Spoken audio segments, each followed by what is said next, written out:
Hey everybody, welcome back. Hello, it's me. So we're on now episode 5 of uh the live action One Piece, but I mostly still do not know if we are going to continue on into the anime, like immediately just ramp off and just continue on to the anime like we were on the original podcast, or if we're going to wait until the Alabasta episodes before continuing on to those, because I feel like we could do either, and either one could be an interesting discussion. But I guess that could wait until we're actually done with season 2, considering that like it sounds like season 3 of the live action is set to start showing previews at the near the end of the year, and then like maybe around like March or something again, like season 3 will come out. Is it really going to be next year? I thought it was going to be another year after that. Yeah, they sent out an announcement that season 3, which is called like Battle for Alabasta, is going to be 2027, which people assume to be either early or mid 2027. That's Because they crazy. We're getting Alabasta before GTA 6. Yeah. Um so either way, we'll decide on that when we eventually get to it. Because I know that you said that you didn't want to trek back into Alabasta when we're like probably over in Thriller Bark at that point. Well, that applies to everything. I think I'd prefer to keep it just we'll talk about it as the live action happens because I really don't want us to be super far away and our minds are talking about arc B when suddenly the Netflix show brings an arc 4 or 5 years ago. Yeah. Um, I don't know. Like, either way, it would be an interesting discussion, like I said. But I kind of okay. So this might sound really weird.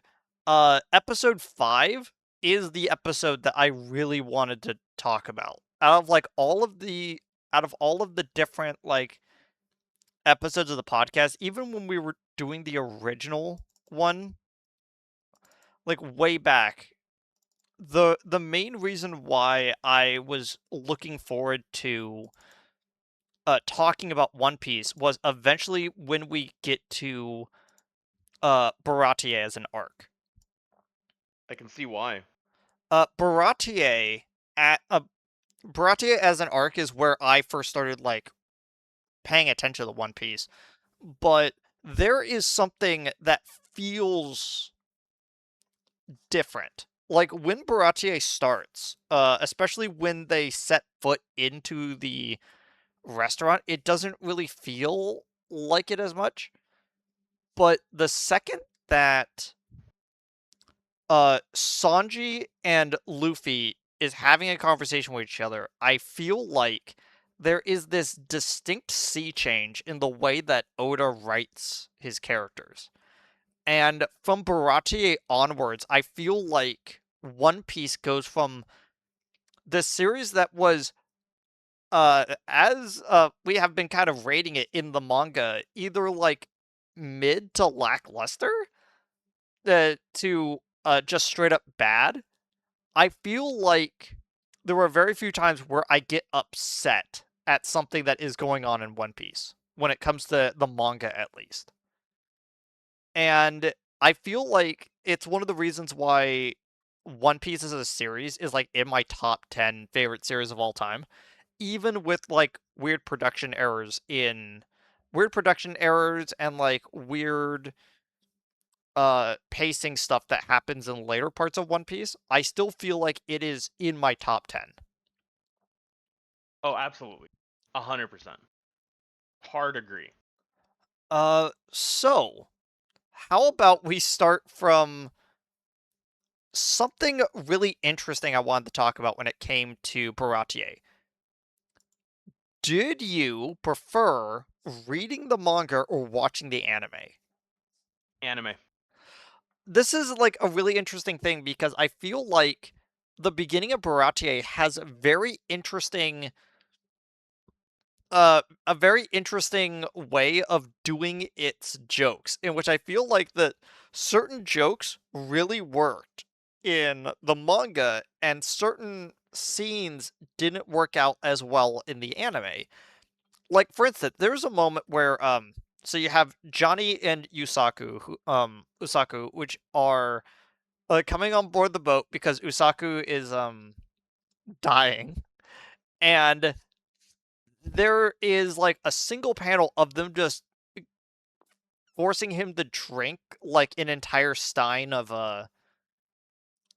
what appears to be like just fruit juice, which, makes a lot of sense.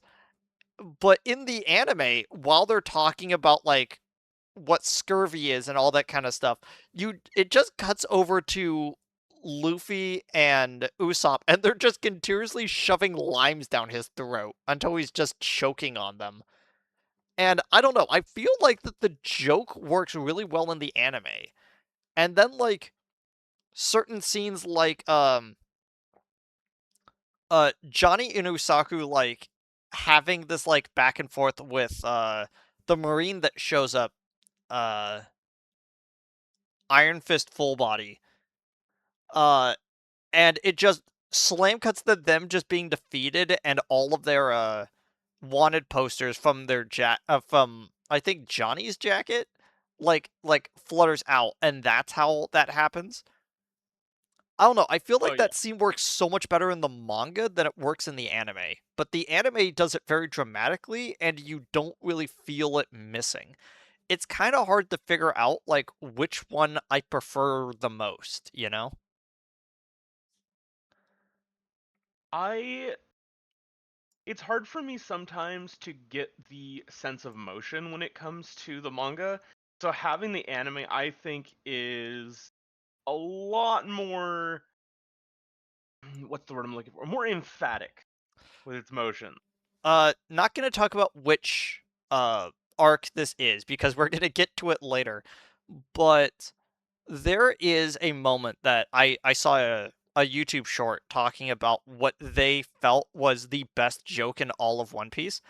And they were like, you have this action where you have Luffy and the gang being chased by the Marines through this building, and everything is coming to a crescendo, and the entire page is full of incredibly small panels of each character's reactions of just yelling as they're running down the hall, to it slam cut to almost a full page spread of all of everyone just sitting in a cage, and then just another panel of them just staring out of the cage. And the the way that it almost feels like the manga is like ramping up and all of this chaotic stuff happening to a full page spread of them just looking bored inside of this cage. I honestly think that it's a really good scene and it conveys the sense of timing when it comes to the manga.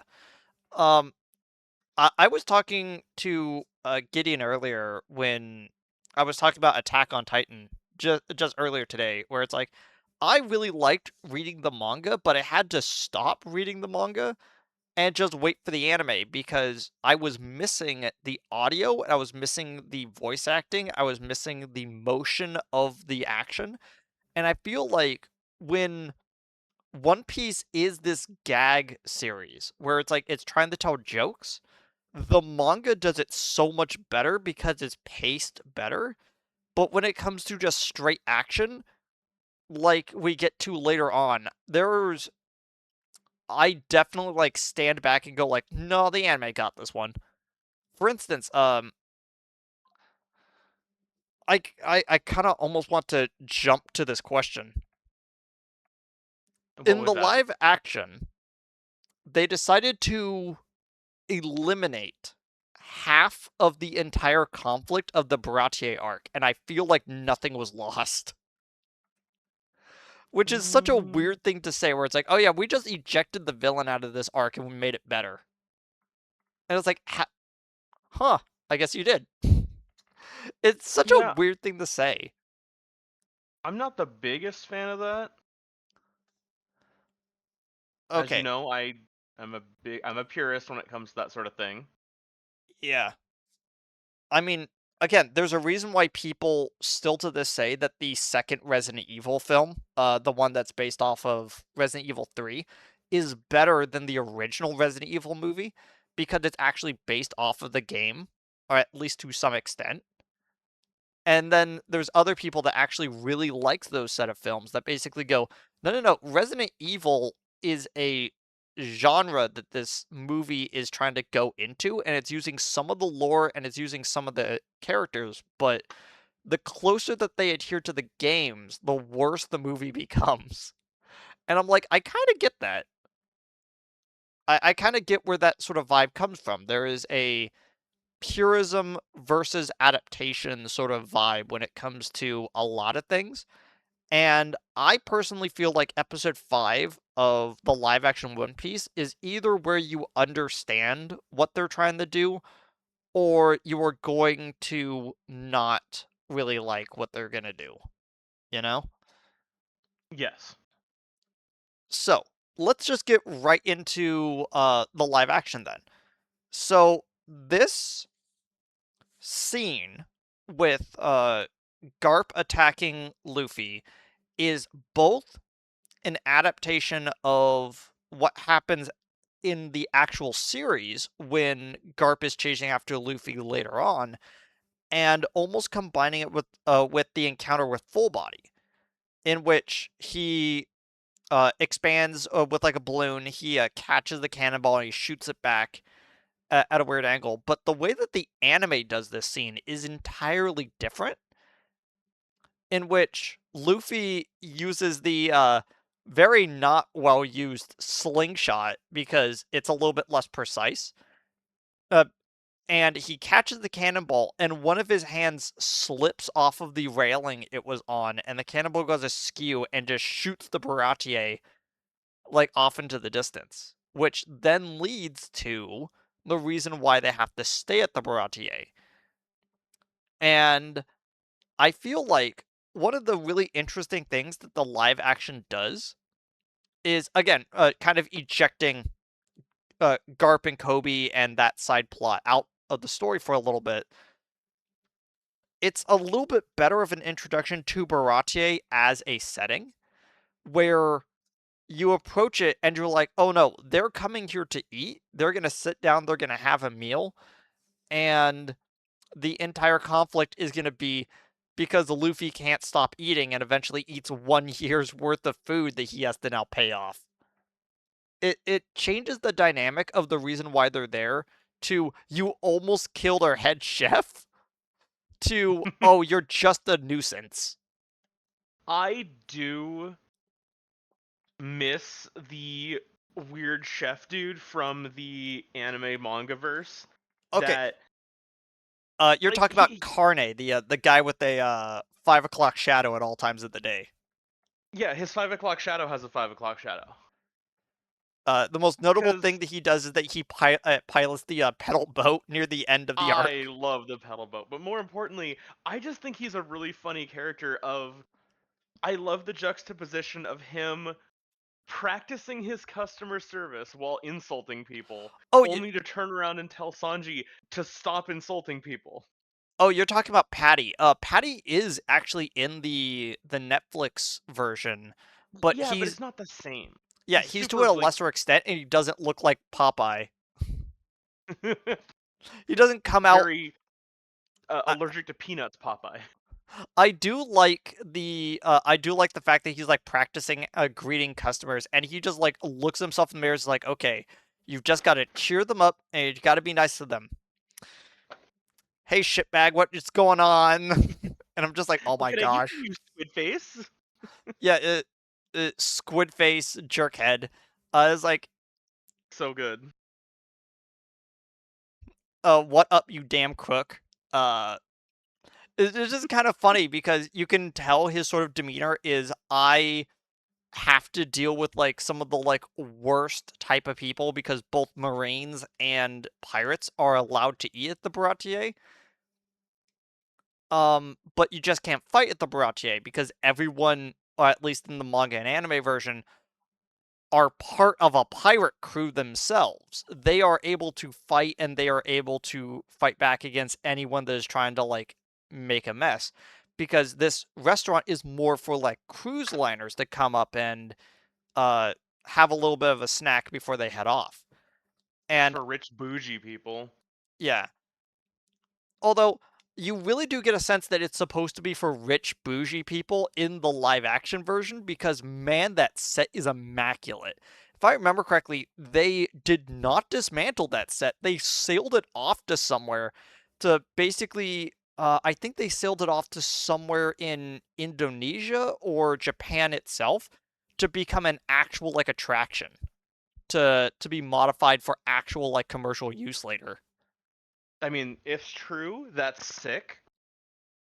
Like I especially mean, with I'm never gonna travel out there to do it because that'd be a super expensive trip. But like, that's pretty cool. I do like how they converted the fish head on the front of the Baratie instead of it being detachable, uh, like they do later on in the anime. They decided that they were gonna open up the mouth and turn that into an open bar. I love how the Baratie is constructed as a set. It is one of the most impressive sets that Netflix has ever like commissioned. Like out of all of their stuff, it is one of the ones that I look at, and I have heard from other people that like other that watch other stuff from Netflix, and they basically put hands down it is one of the best looking things they have seen in a Netflix show. And you could definitely tell that like they put the most time and effort into making Baratie as a set look really impressive. Absolutely. So, Sanji's introduction.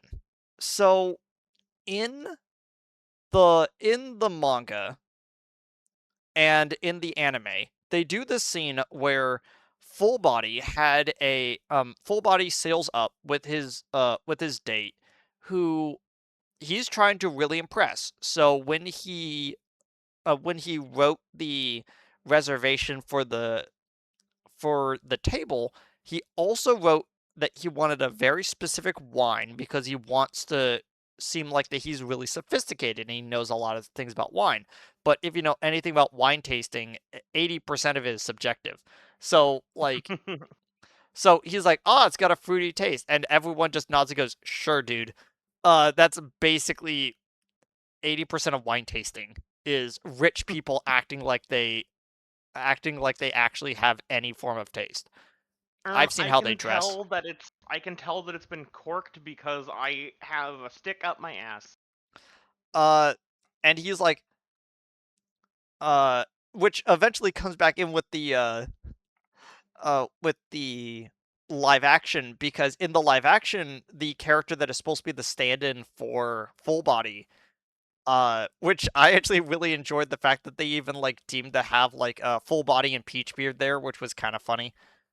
If you I don't like know, the interaction between them. I thought it was a really really good interaction, honestly. if you don't know, Full Body, if I remember correctly, was originally supposed to be the Marine that is encountered at Shellstown.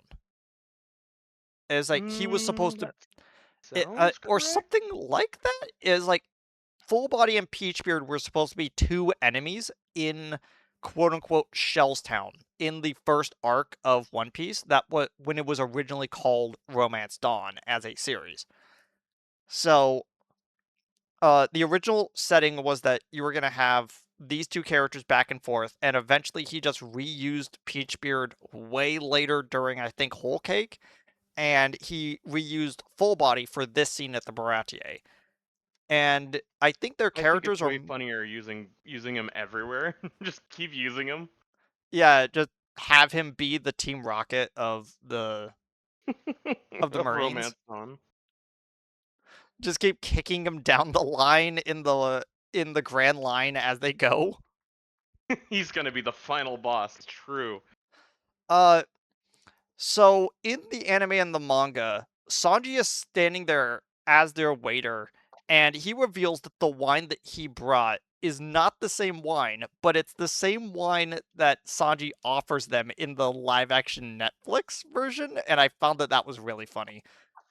Uh, and Sanji, in the anime, does something that he doesn't do in the manga, which is after he corrects him, he puts the spoon into his hand and very loudly cracked his knuckles down over the spoon, going, "I hope you enjoy the food."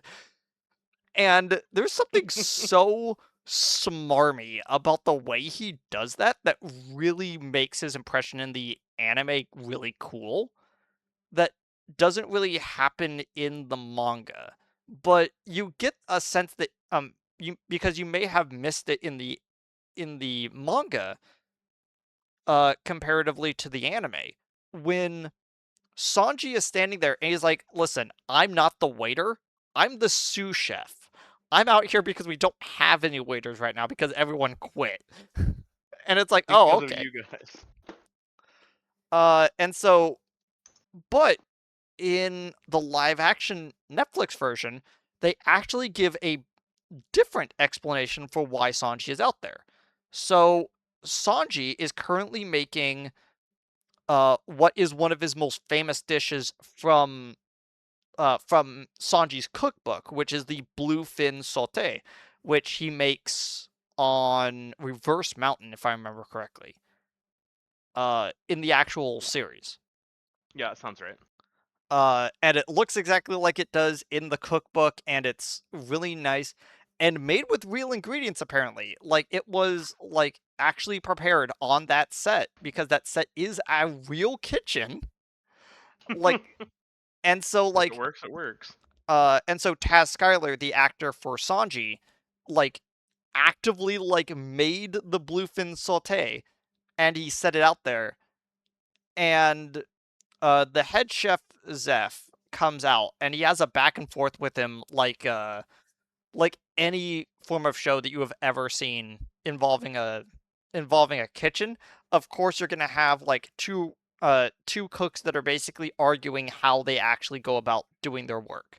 So Zeph is like, we're here to make money and please the customers. You can't just make fancy food that no one likes eating. And Sanji then says, I don't want to make medium well steaks for the rest of my life. And I'm like, you know what? That's fair, dude. It's like At that's this the point, type of steak that I eat, but I could understand going like, no, I want that's to actually horrid. make food. Uh, and so Awful. and so he bans him for working in the kitchen for like a certain amount of time, and he basically forces him to be a waiter. And so he comes down, he has the interaction with Peach Beard and Full Body, and he shows off his kickboxing uh uh a martial arts style that Taskyler worked really hard to perfect so that he never has to really use his stunt double. Like I think he's used his stunt double like I think 3 times over the course of both seasons. And so most of the choreography that is done is him doing these like like really interesting kick moves that he does. And it looks really cool. Like he fought really hard to keep that scene where he's holding the plate of food while he's kicking the two people because because it would be too hard to actually like organize properly. But he's like, no, because it's a really cool introduction and I like how the character does it. And of course, like he then places like a thing of free bread in front of Luffy and the gang, and he goes, "Welcome to our shitty restaurant. How can I serve you?" It is all three of these introductions like have like a really cool vibe to it when it comes to Sanji. And it's why he's one of my favorite characters still to this day, is that like Sanji never feels like he loses any amount of coolness. Even though he is kind of a weird he's kind of a weird person in the actual like anime and manga as it keeps going on. I I don't care for his voice as much. I really enjoyed how he acted as the character, though. I think he did a great job of that. Yeah, Taz Skylar as a British actor is trying to lean more into that like East Londoner type of vibe for him, but Sanji is supposed to have like a lot of French, and so he's supposed to have this sort of like mild like European like Western European accent. So like I could kind of see where it's like there is a weird disconnect between the voice. I'm just way too used to Sanji's voice in the anime, where it's like it's got this like suaveness to it, and the way he just yells Nami's name from like across the entire like, eh, Nami Swan. yeah, it's like it's a little bit too hard ingrained, you know. It's a stim at this point, honestly. So the thing that the Netflix series cut out is the entire villain of Baratie as a whole, and we're gonna talk about Don Krieg a little bit more when we actually get into the fight with him in uh in the next In one. the next episode. Yeah, but more But importantly, I let's feel talk like about the main focus of this episode. fair enough. So in the Netflix version, Gart basically says that he's not going to send like an additional crew of people. He's not going to send he's not going to go after them because their ship is now destroyed. So he calls up one of the seven warlords that happens to be in the area. And he calls Dracul Mihawk. Which I don't like that change of that's why he's there. I very much prefer the Don Krieg is running away from him and Mihawk's like, you interrupted my nap, I will now proceed to eliminate your bloodline. I do kind of like that pettiness that comes from him, but I also kind of like how they try to give a valid explanation for why he's there. You don't really get a sense too much in the Netflix version, but in the anime and in the manga, they explicitly state that between Luffy getting there and when Mihawk gets there, it's been about like 2 or 3 days. And at that point, the crew is basically like, okay, I'm bored. We kind of have to go on. Luffy, can we just go? And Luffy is like, no, I have to actually pay back this debt. It would be really rude of me to leave. And then everyone on the crew of the ship in the anime and the manga is like, I do not want you here. Please leave. You are smashing dishes. You keep stealing food. We cannot have you here too long. And like in the anime and the manga, a character shows up, which he has a little scene in the Netflix version, but you can't really connect the dots too well. Full Body had a crew member of Don Krieg's crew on his ship, who was one of his who was one of the heads of one of the ships in his 50 ship fleet. So they really wanted to take him in to basically be like, hey, this is a person from this like infamous pirate crew. We're gonna take him in. And all Geen wanted is he just wanted a little bit of food because he's been starving for like several days. And Sanji, because he is a person who can't see someone go without food, gives him basically risotto scraps of like whatever he can find and just gives it to him, Yeah. which still is like grade A food. Uh, and from this scene in all versions, this is the point where Luffy clocks in, I need this person on my crew.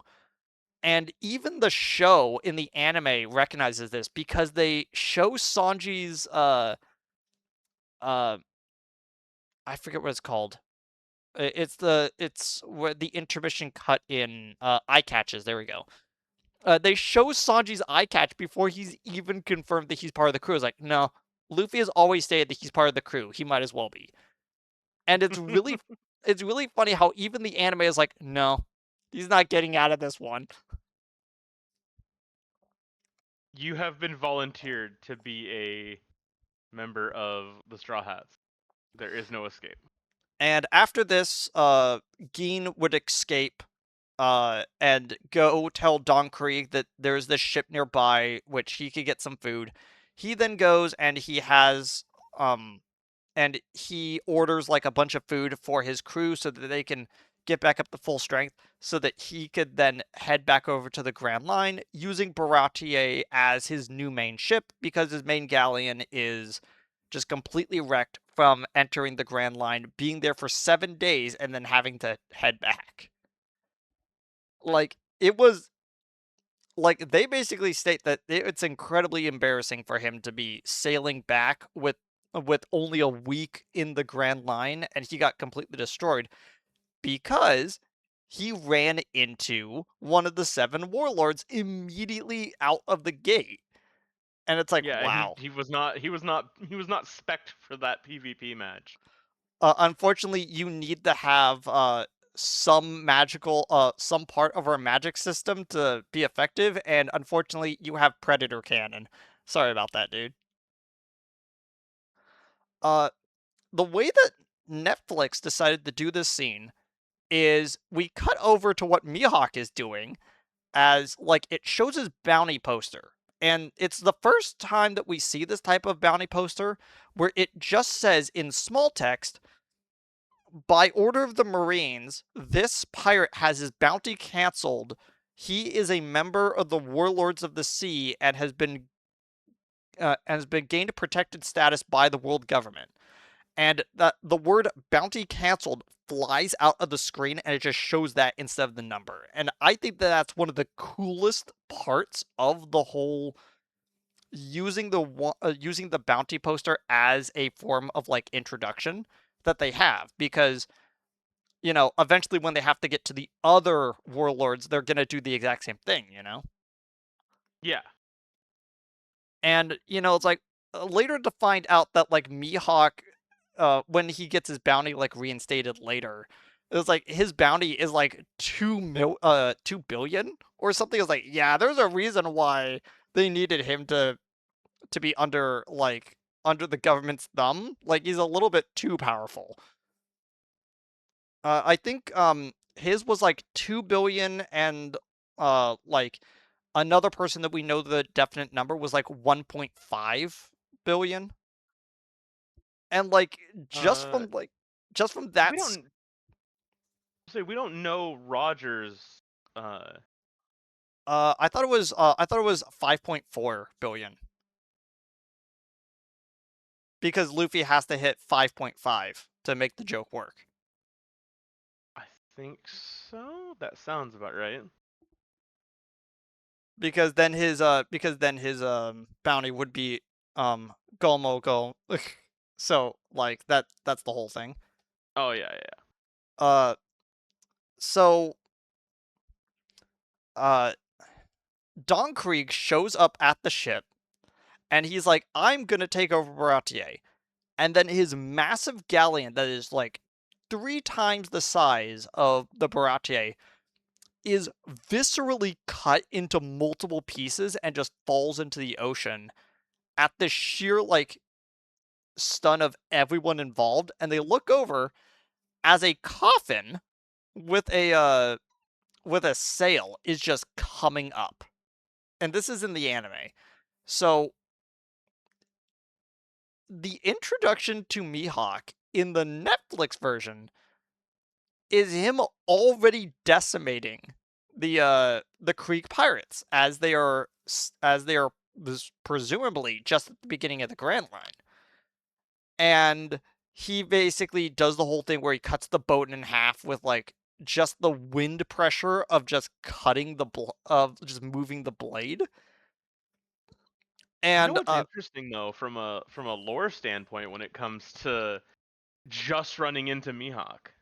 yeah, it's like if I remember correctly, the showrunner said that that scene with the boat being cut in half was the most expensive piece of CGI in the whole show.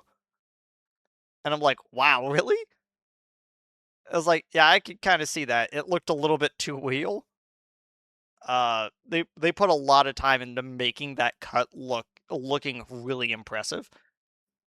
To go back to the anime though, it's really interesting because the second that the boat gets cut in half, the animation double times and it suddenly becomes really smoothly animated of everyone just falling into the ocean and just the water rushing to claim the ship.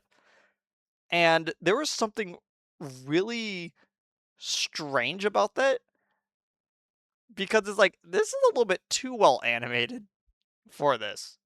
Uh but yeah, Dracule Mihawk is a man who carries a massive cross on his back, which is the sword named Yoru, which is I think they later confirm in the anime the full extent of what he means by this, but when he says it is the most powerful black blade in the world, like when you eventually find out what you have to do to create black blades, like that's impressive that he has a sword of that big. And like 80% of his strength just comes from him channeling his energy into that sword, and he could just cut whatever he wants. And in the anime and the manga, they explicitly say that he is the world's strongest swordsman. Not the fact that, although I think in the subtitles they just shorten it to saying he is the world's strongest man, which I don't think is the correct terminology that should have been used there. So I'm not sure if that was an error on the anime's part or like actually like or something in wrong with the subtitles. I'm looking at the manga. It says, yeah, that seems like it's something's wrong there. Yeah, it's like it's kind of strange how it's how it how the anime just refers to him as the world's strongest man.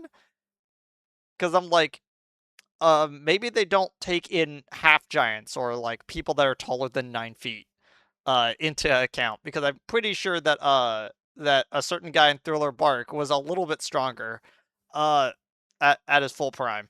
Um, well, either way, this is where we get into where the two plots kind of converge when it comes to the anime and live action Netflix because Garp decides that he is going to send Mihawk after them, and he tells him the general region of where they are. And since Mihawk has his own way of traveling around, we don't see the coffin boat in this episode, but we do get a little shot of it in episode one because we have a quick shot of Mihawk of him at the execution of Gold Roger, which a lot of people were kind of interested of why he was there, but it was actually confirmed that he was there at some point in the series. I just can't remember when.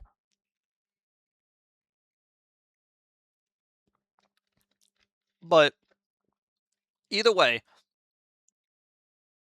this is so Mihawk goes to Baratie to get what I could assume is get information on where Luffy might be, and immediately runs into a drunk Usopp who is just telling stories about Luffy, and he goes, "Oh, okay, so he's just here." Okay, so he goes over to their table where Zoro instantly recognizes him like he does in the anime, and immediately challenges them to a fight, and unlike the anime and the manga in which they have a little bit of time to prepare, they basically drag Luffy into a room as they're trying to explain to Luffy, like, no, I don't think you understand. Like, Zoro is gonna die if you don't tell him to back off. And then Zoro looks at him and says, my dream is to become the world's greatest swordsman. I need to fight him.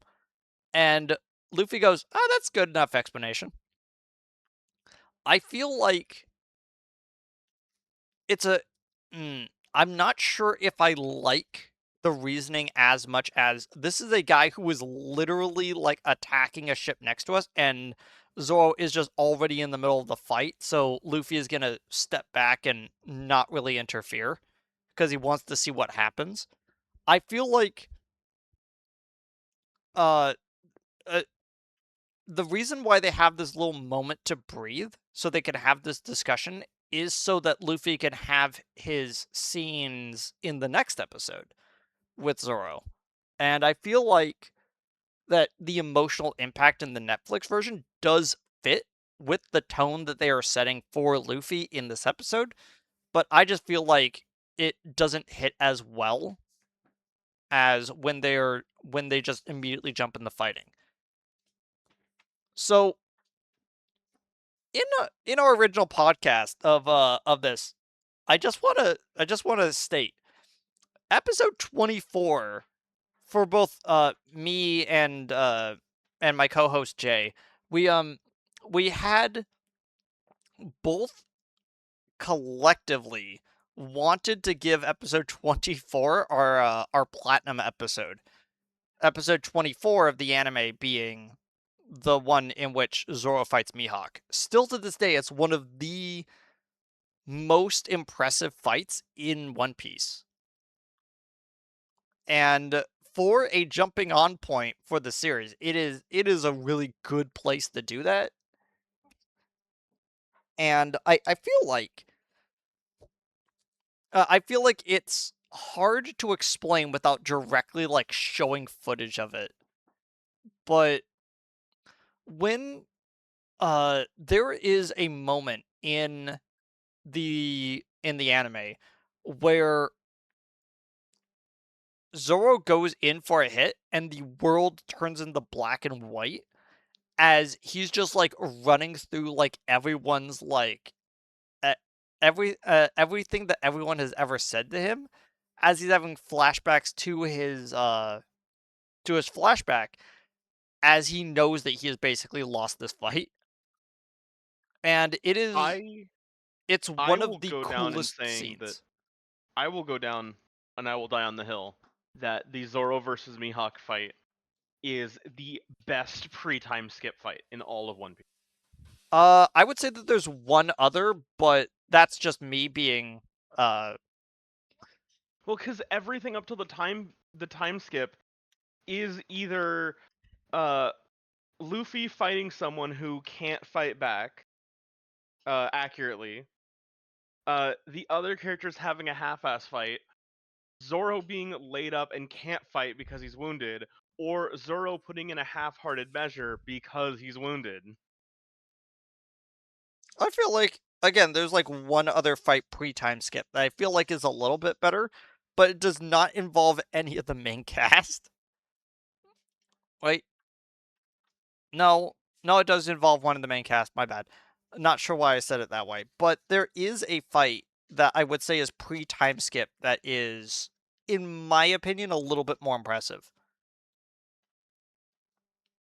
and that's just me.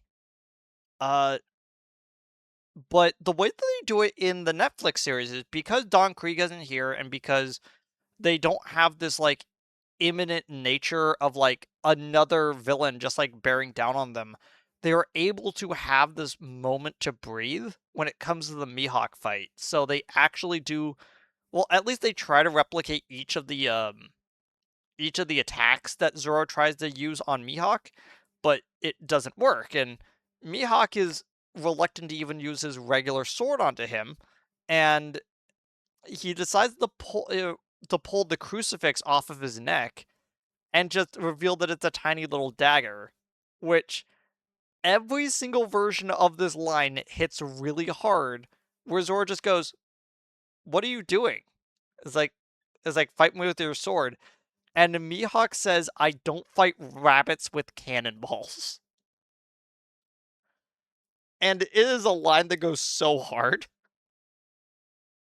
where he's just blocking all of his hits with this tiny little dagger and just like and he's not able to get to land even remotely a single hit onto him.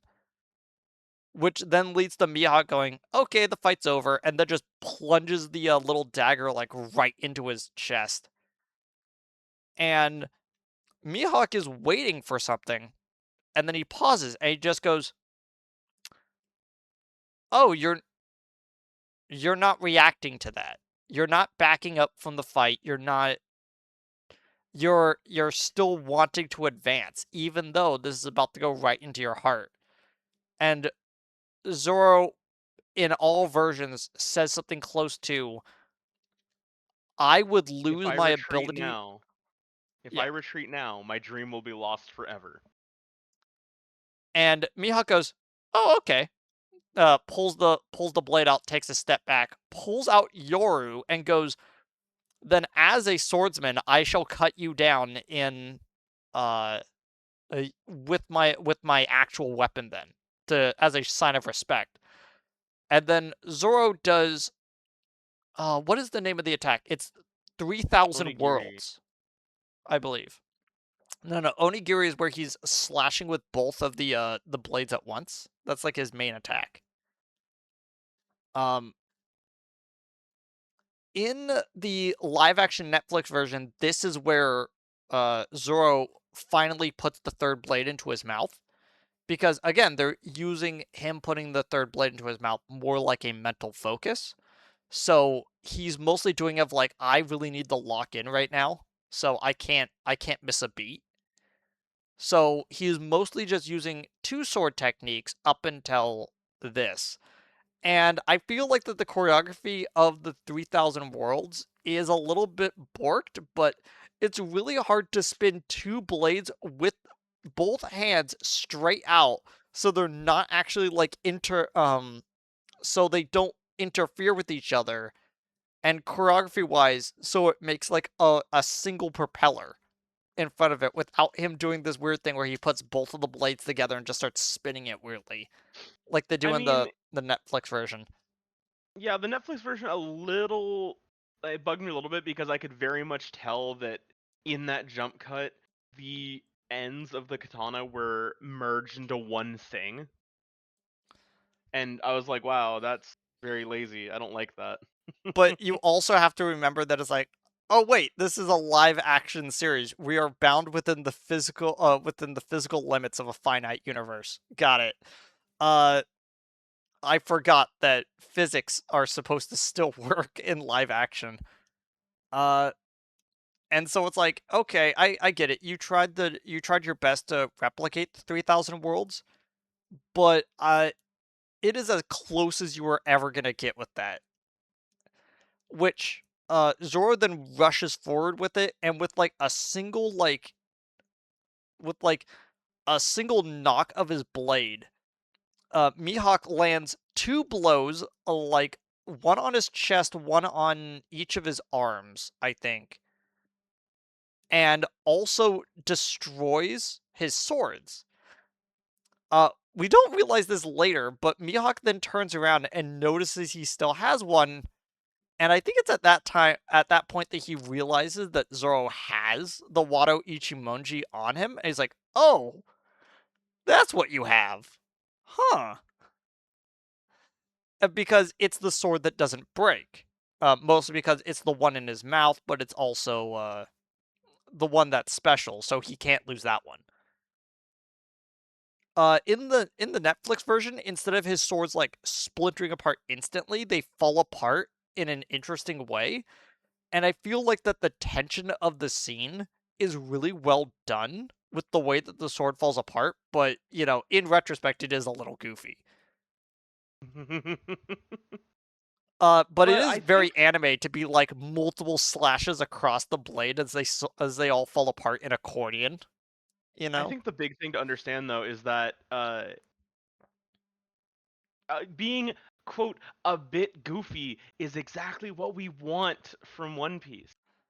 Yeah, like I think I mentioned it, but it's the reason why the Cowboy Bebop live action series didn't work, is because it's a universe that's goofy with serious characters, but instead they wanted a serious universe with a serious plot with serious characters, and I don't think that worked out as well. Like it's the reason why the series doesn't feel right is because they're serious characters in a goofy situation and they kind of have to just roll with it half of the time. Meanwhile, with One Piece, you can have stuff that's goofy anime logic and it fits. Especially with live action stuff later on where you kind of just have to go like, "Oh, I guess we're doing this now." I'm going to have to just suspend my disbelief for just a split second to think about this of how this wouldn't work physically, but sure. I was like, because there's a lot of logic in One Piece itself that just doesn't make a lot of sense, but oftentimes when logic is questioned, Oda writes it off as a joke, and everyone just kind of laughs and goes, "You know what? Fine." So, in I always assumed that in the anime this looked a little bit differently. And I felt like and so I'm like, "Okay, let me just like sit back and look at the manga." No, the manga and the anime are exactly like this. And then I realized the reason why people have a difference on this upcoming scene is solely because of the OVA that came out that was condensing all of the East Blue into like a single like 2-hour stretch, which had a really good version of the Zoro fight. But shortly after he does the 10,000 Worlds, Mihawk goes for an additional an overhead strike with his sword, and Zoro just picks up his sword and just does like a pose going, "Okay, hit me." And mid swing, uh, Mihawk pauses and goes, "Oh, what are you doing?" And he goes, "Well, I can't have you hit my back. That's like a swordsman greatest shame." Which is a scene that happens in every single version, but I feel like a lot of people forget that that kineticness that is in that OVA does not actually happen as much in the original series.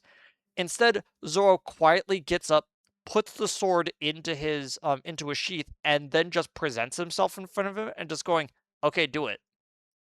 Take me out here now." And either way, Mihawk's response is in some way or form, "Huh, I kind of like your guts, dude." As he puts a massive slash on his chest, which is the most notable mark uh that is on Zoro's body for the rest of the series. Like when he doesn't have a shirt on, when he is like kind of like lounging about, you see this massive gash that's like in his chest. And it's mostly because he spends the next whole arc with a bandage over his chest, not being able to heal properly. So the scar just gets bigger and more pronounced just because he won't let it heal. Which, I I looking at this, while I don't like that the cut on his chest was a lot smaller than it's supposed to be, I understand why they made it so small. They didn't want to actually fucking bisect their actor. Um, yeah, I I I feel like when do they like how show they didn't shy away from showing it. yeah, it's one of the most notable like moments of blood in the whole thing of the live action One Piece Yeah, because he didn't blood even is like barely all bleed from the stab. like for instance, when Sanji beats up full body in the anime version, they tone down a lot of the blood that's coming off him, but if you read the manga, full body is just drenched in his own blood, and I'm just like, "Jeez." It's like you could have gone a little bit easy on him, dude. And it's like the most notable like moment of blood is where just Zoro is just seeping out of him, and it's such a visceral looking wound that like I have seen multiple people just like who have seen like a lot more intense like fight scenes and a lot like gorier stuff like in fiction. Like even they like sit back and go like, "Oh, that doesn't look good. Ow." Now, let's talk about one of the major differences between the live action and the anime. And it stems from the fact that Johnny and Usaku aren't here. which is more of a factor for the overall plot progression um of Baratie and Arlong Park, but again, it's mostly because they wanted to limit the amount of cast to have less moving parts. And so these two bounty hunters that show up for these two arcs and then leave, not really too important to the main plot. Oh, besides, like Zoro needing two extra swords to fight with in the next arc for like one moment. But besides that, they don't really have too much of an overall factor, except for one part of episode 24, in which they basically state straight up Nami took the ship. And everyone's like, wait, why is Nami gone? And Nami, who has been looking at Arlong's uh wanted poster, basically went, well, okay, I gotta go now. Tell everyone that I had fun. And in the manga, she explicitly states that she also stole Johnny and Yasop's stuff as well. Usaku, there we go. Probably shouldn't have two characters that have very similar starting sounds in their cast list. Um, so Johnny and Usaku stuff also got stolen, and they basically just leave them out to dry, which eventually leads to the end of episode 24, where Usopp and Zoro take Johnny and Usaku's tiny dinghy, and they start sailing after. Hey yo, Huh? hey yo, you talking about tiny dinghies on stream? What the fuck? And they take their tiny little boat and they are sailing after where Nami went because they remember the overall trajectory. It's to a nearby island, uh, but they don't really know where it is. Like, but in Netflix's version, even though they have several moments of her like talking with like people at the bar, going like, "Hey, is anyone able to like shepherd me over to like the nearby Konomi Islands because I just need to go over there." And she even tells the person like doing the whole boat thing, like, "No, the rest of my crew is not coming with me. I'm just going alone." Even though she has all of these moments to like signpost it, when Zoro is doing the whole uh the wounds of the back are swordsman's greatest shame, instead Nami is there to see him get hit. And they turn around and Nami's still there, and she's still there at the end of the episode. And it is one of the biggest dynamic changes between Nami's characterization between the two versions, which we are going to get to in the next episode. But when I saw Nami still there, I actually sat forward the first time I watched. I went, oh, wait, then, and I thought about it, went, oh wait, she doesn't have the Creek pirates to use as a smokescreen to get away. And if she just left, they could just immediately go find her. So either way, regardless of what she did, they would have gone after her towards the Konomi Islands. And I kind of sat there and realized like what an interesting like change up of this. I actually want to see what they do with this. Anyway, we don't have too much time left, so let's just get right into the rating of these episodes. Um, I'm gonna withhold my platinum judgment, but both the anime and the manga are both solid gold for me. Like there is no way for me to really sugarcoat it. Like they are that good of versions of this arc. Like the Oh, introduction of absolutely. Sanji and the Baratie as a whole, with the fight with Mihawk, like it's so good. Like actually no, I'm gonna just straight up give the uh the anime my platinum for For this season one. episode. Yeah, for season 1. Let me see if I still have it up here. There we go. Yeah, I'm gonna just give platinum to my to the anime for this one. Same. Uh, I'm guessing you also gave gold to the manga as well. I'll give gold to the manga for Baratie, the anime is going to get a platinum, and the Netflix is going to get a platinum. These could change because I am awaiting to see how Netflix version does the fight against the Arlong Pirates now that I've learned some stuff about what characters do and don't appear. And again, I'm gonna withhold on giving my platinum because I have to kind of explain where my thought process is with my platinum for season 1 for the Netflix version.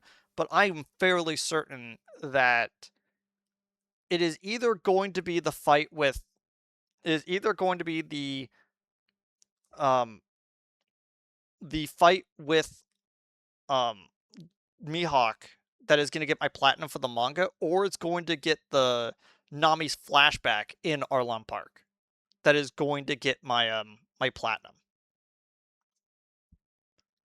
Because I just fundamentally love both of those. But I don't know, my thought might change. I might give it to the next episode for the Netflix version for episode 6 just because of how much I really like Sanji's whole story with Baratie. Anyway, we don't have much time, but do you have any other thoughts? None at the moment. I might have a lot more at the end of the next episode when we finish up Baratie. I want to see the conclusion of all this. But the one thing I will say is the reason why I gave this Netflix one a platinum is because they did exactly what I wanted from the beginning. The fight between Mihawk and Zoro was a 1-to-1 with the manga, as it should have been this whole time. Just like as I've been saying, the whole series should have been this whole time. And all these changes are stupid and dumb and lame. I don't like them. And I will state that like the most watched episode for a lot of people's like reactions are is episode 5 and episode 6 of live action One Piece because people really want to see people's um impressions of the Baratie as an arc. Speaking of which, I didn't actually say what the rating for this episode was. It is an 8.9. If I remember correctly, it is also the highest rated episode out of no, second highest rated episode from IMDb for season 1. And it puts it within like the top 5 highest rated episodes of the series in general. So like it's bordering on a 9. And like most people like when you see that something gets a 9, they go like, "Oh, that must mean that it's like really good television." But either way you cut it, you're also talking about uh for lack of a better term normies who just have not interacted with One Piece as a whole. So, either way, like I feel like there's a lot going on in Baratie for us to talk about when we get to the next episode because we basically have to talk about two plot lines at once again. But I feel like that it's a lot less pronounced because there's a lot less to recap that's overall like completely different in the Netflix version.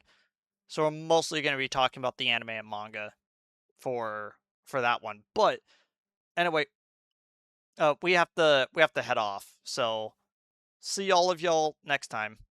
Goodbye, See everybody. ya.